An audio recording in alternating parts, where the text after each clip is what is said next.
1 2 1 2. Cancer. It's the card that popped out. I'm taking it. I'm told to take it, yo. Path. It's gorgeous, right? It's beautiful. Starting with the Oracle deck. I may cuss, but I don't curse. Let's get that situated first, all right? Bars, because I'm nice.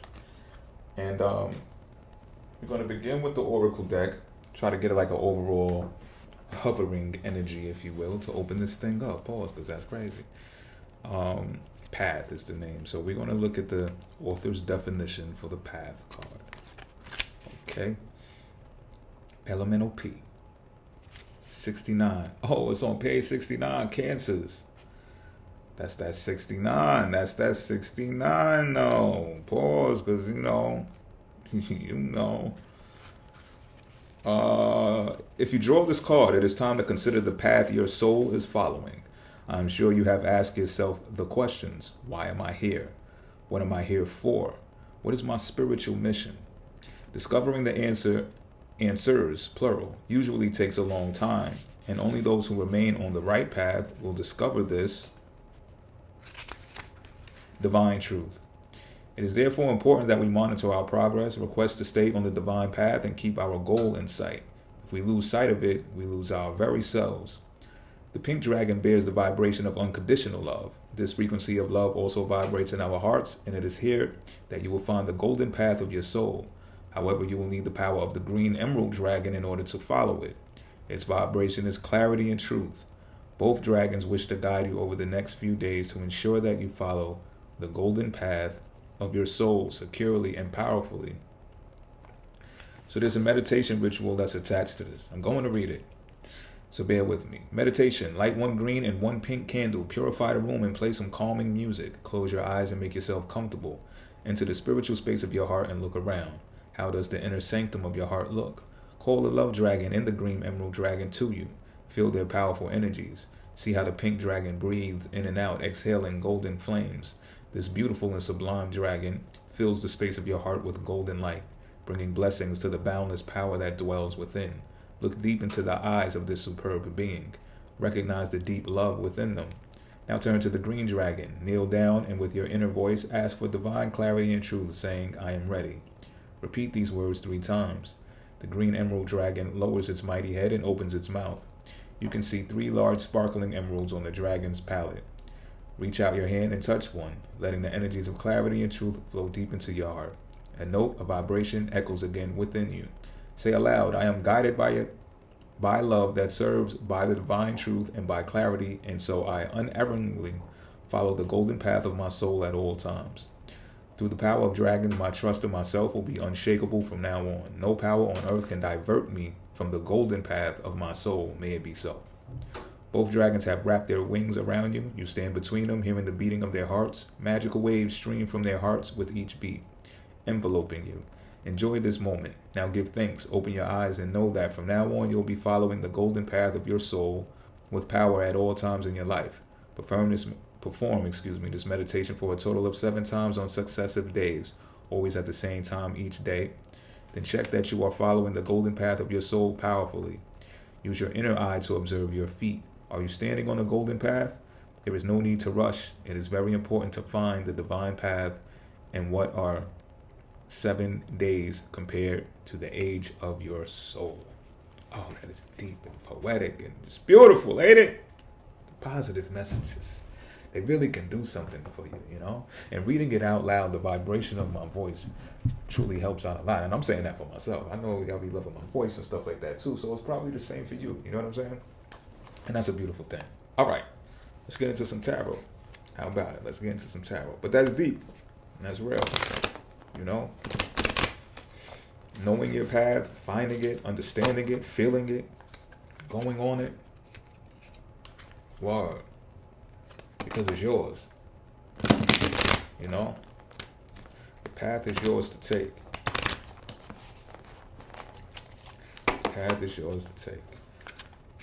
How's everybody doing out there, though? You know what I'm saying?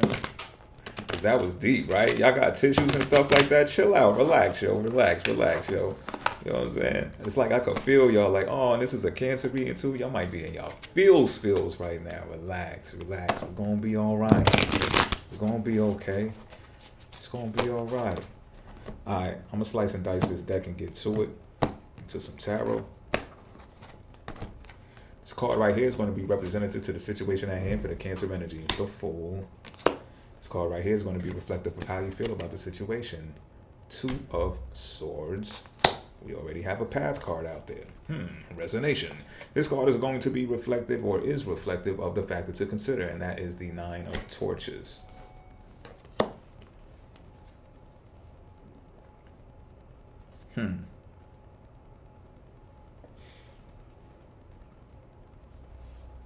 So, not for nothing, and I know it sounds cliche, but y'all seen me draw the card. Just Path, right? That's how we began this reading.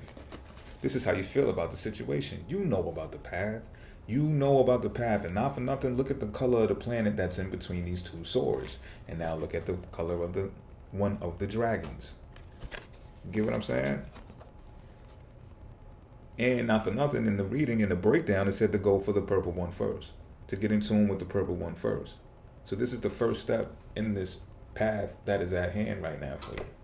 This decision to take the path, right? So you got to tune into that. And at the same time, you got to feel your way into it. Because the focus of this individual's face is on the moon. Right? So it's not one of those decisions that you make based upon, I guess, rationality.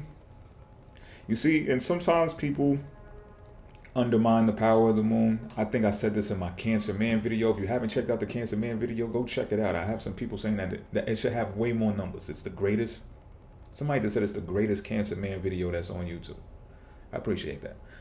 But people do undermine the power of the moon and the capability of making decisions based upon the power of the moon.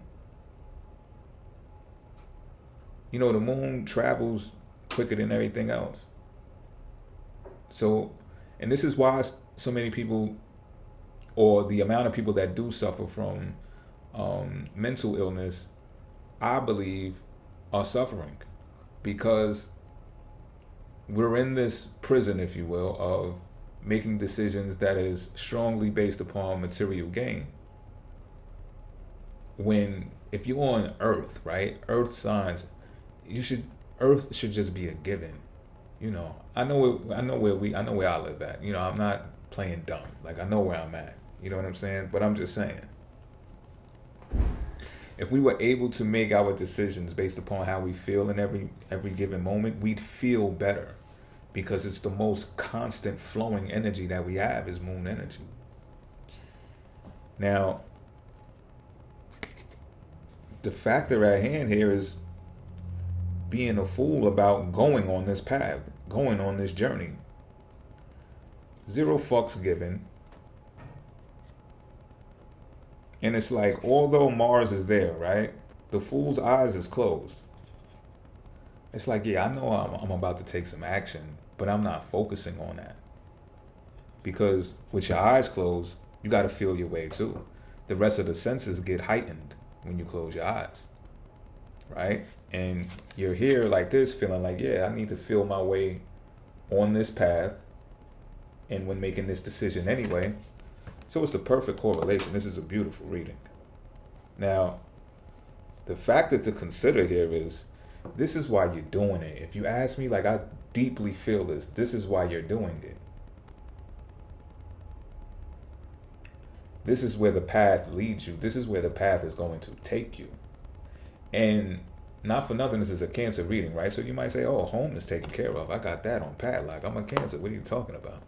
You know, that's first and foremost, and I get it. But it's not a given, right?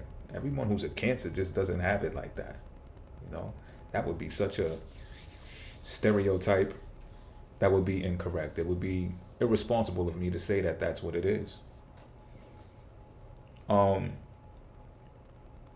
So this would be, I think this is the factor to consider, is that you can truly embody the Cancer energy without the nervous tension that comes from having to be erratic or impulsive based upon responsibilities that are hovering or the anticipation of obtaining security, whether it's financial or just securing a home or securing some assets because you're thinking about the future, right? The moon is strongly representative of the now, the moment now. It's very powerful. It's so undermined, it's ridiculous. It's not undermined in the spiritual community, especially the more we learn, but societal wise, yeah. What am I looking for? Yeah, I'm looking for this book because I want some more. I want to look at the Nine of Torches more, even though I believe I got it down packed now. I just want to see.